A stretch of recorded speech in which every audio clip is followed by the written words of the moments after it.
Good morning, ladies. Today we are having an introduction to poetry. Poetry is the most concentrated form of literature, saying the most in the fewest number of words. There are some expressions and words that we should know before studying poetry. A poet is the writer of poems. He is the one who expresses his feelings or shares an experience through using words.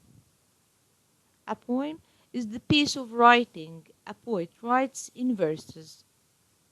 A verse, it's a line or more in poetry.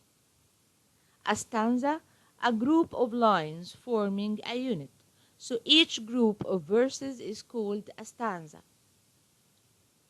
The main theme, it's the main idea of the whole poem.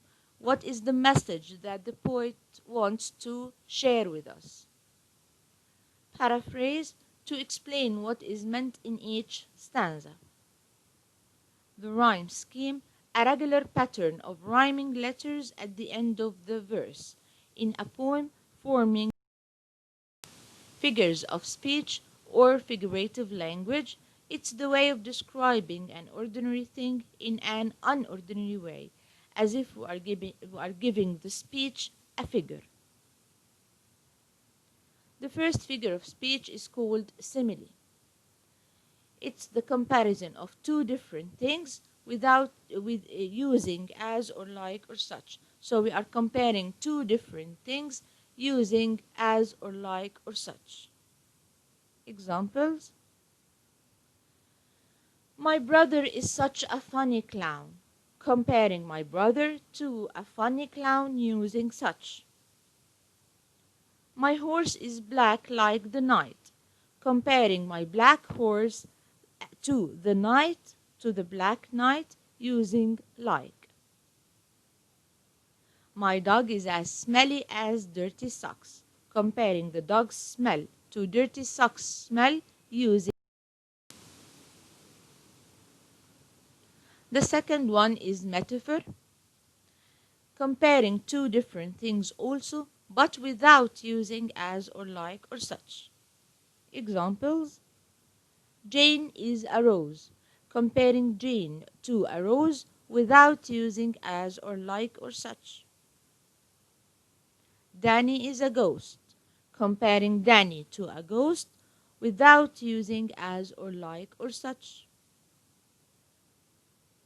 He was a walking encyclopedia. Comparing him in knowledge as an encyclopedia but without using as or like or such. Figure of speech is contrast. Contrast means using the word and its opposite, and that's to show the difference in meaning and make it clear. Examples: all the young and old were sad for Diana. So here we have young and old, the word and its opposite, to clarify the meaning and show the difference. You are so great and I'm so small. Great and small, using the word and its opposite to clarify the meaning and show the difference.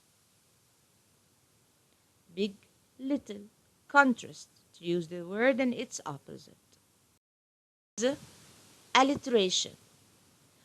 And the alliteration is using or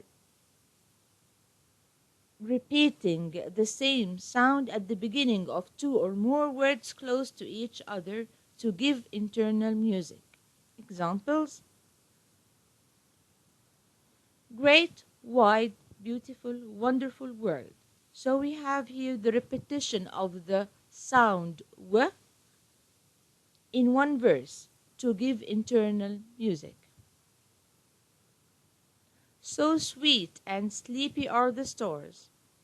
The repetition of the sound in one verse to give internal music. She sells seashells by the seashore. Notice here that the repetition here is two sounds, the repetition of the sh sound and the s sound to give internal music.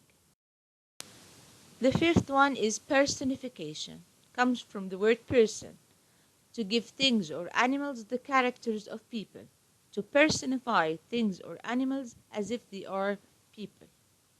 Examples: the flowers are dancing. Do flowers dance? Of course not. So here personifies the flower as if they are people dancing. The sun was sleeping. Personifies the sun as a person who was sleeping.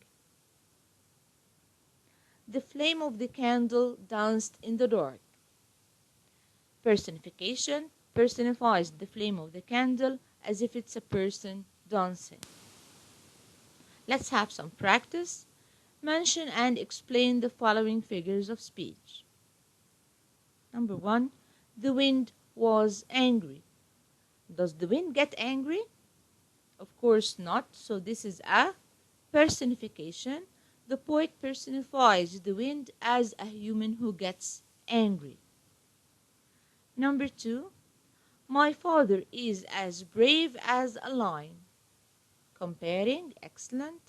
Simile compares the father to a brave lion using as. Number 3. My mother is our sunshine. Comparing. Metaphor. The poet compares the mother to sunshine for her glory without using as or such or like.